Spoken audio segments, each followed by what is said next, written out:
Okay, everyone, let's talk about this gun I'm using today. This is the SIG 250. This is a double action only gun.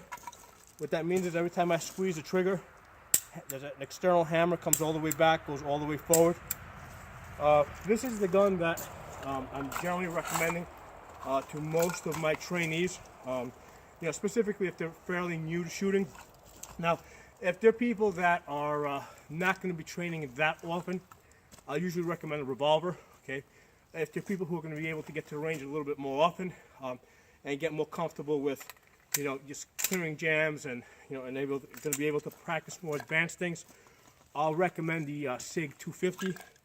The reason is because of that double action only trigger. Basically, the gun has no external safeties. The safety on the gun is that the fact that trigger has a heavier trigger pull. So that's the safety of the gun. I don't like guns that have too many buttons on them for everyday carry. I don't like a gun that where you have to take the safety off in order to shoot it. For example, I like double action, single action guns. For example, like a Beretta, for example. But basically, you carry that gun decocked, hammered down. When you come out of the holster, you don't have to take the safety off, right? The gun's ready to fire. Boom, boom, boom, boom. Then you decock and you do your scan, assess, and reholster. Okay. The SIG 320, okay, which is very popular these days because the Army recently adopted it. They sell that gun with a safety and without a safety. The Army basically used it, with the safety. And the issue with that gun is once you come out of the holster, basically you got to take the safety off. When you're done shooting, you got to put the safety back on. And basically that's an additional training thing. So basically, the thing I like about this gun is it's got the slightly heavier trigger pull, hammers rested down. And the other thing is, aside from, why would you want a double action only trigger? Well, first of all, a lot of times when I'm going in and out of the holster, there's things that I gotta get through. I got my jacket on here. You might have keys on you, belt buckles. You might be in a wooded area. We have tree branches next to you. So I don't want to take a chance with anything easily getting into that trigger and setting the gun off. Okay, so that's why I prefer a gun that's double action only or double action, single action, where that first trigger pull is a little stiffer. The SIG 320 I think is a great shooter, a great target gun, but the trigger is a little bit too light for my personal preference. Okay, so that's why what most people. I will recommend this gun. Another great thing about this gun is ever since the SIG 320 came out, it's pushed down the price on this gun. So, basically you can get this gun for well under $500 brand new, $450. I've even seen it close to $400. Okay, so for let's say an average of $450, like I said, I've really seen close to $400 if you shop the internet and have it shipped to your FFL. This is a great gun for that $400 price range.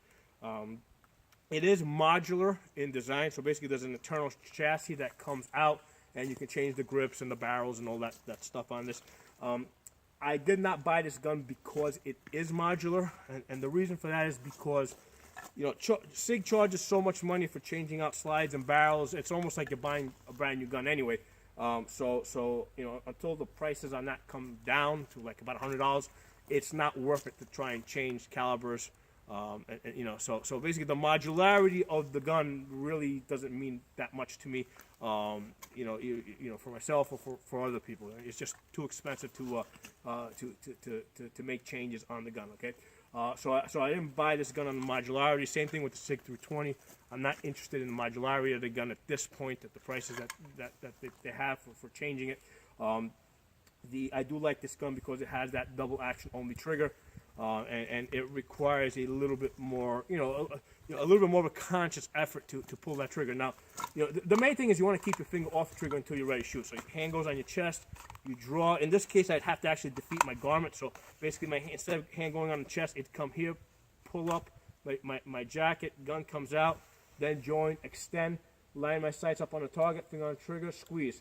Right finger off the trigger, come back, pull up my jacket, and reholster. Okay, so this is a gun because I recommend it because it's cheap, it's reliable, it's a SIG. Although I have had some issues with other SIGs, which I've covered in another video. Specifically, that was the SIG 2022.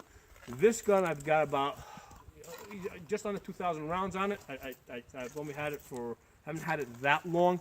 I really like the way it shoots. And basically, I'd like to get that round count up past 5,000 before I can say that, yeah, this is a very reliable gun.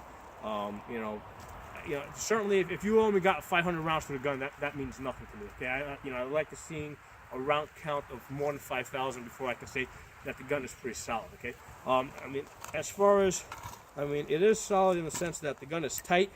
It doesn't, like my SIG 2022 has, it wiggles up here, the slide wiggles on the frame. This does not have any of that. It's got the 3 dots. I tend to like the Glock sights better. I'm able to pick up the sights easier with the Glock sights, just the standard Glock sights. Although, it doesn't take that much more effort for me to find these sights. But me personally, I do like the Glock sights. Okay, so now, like I said, this is a good home defense gun. I think it's a little bit too big for everyday carry unless you're in the security business. Okay, so this is what I would call a duty gun. It is a double stack gun. Double stack magazine. Okay, so you've got, this one has a 15 round capacity in there, and it's a pretty thick gun. So I like carrying a gun inside the waistband. Even with a jacket. Unless you got a 3/4 jacket down here, you're gonna see that the stuff's sticking out over here. So this is not a gun that I like carrying every day. It is more of a home defense type of a gun or a duty gun. Okay, for everyday carry, I prefer a single stack. That's thinner and I can wear it inside the waistband, and it's not uncomfortable for me. Okay, but this is a good gun for beginners because, like I said, there's not too many buttons on this. There's no safeties on this. The safety is the fact that you got that longer, harder trigger pull, but it is not extremely hard. It's not like it's a 12-pound trigger. I don't know, maybe it's an 8-pound trigger, and it's smooth. It's a very smooth trigger. I've trained women with this quite regularly, and they for the most part, they don't have any problems. Most of them don't have any problems squeezing this trigger or racking the slide. The spring on this gun is not super hard, so women I find are able to grip it and rack that slide. So so far it's turning out to be a very good training gun for beginners and new shooters. Thanks for watching. I'll see you guys next time.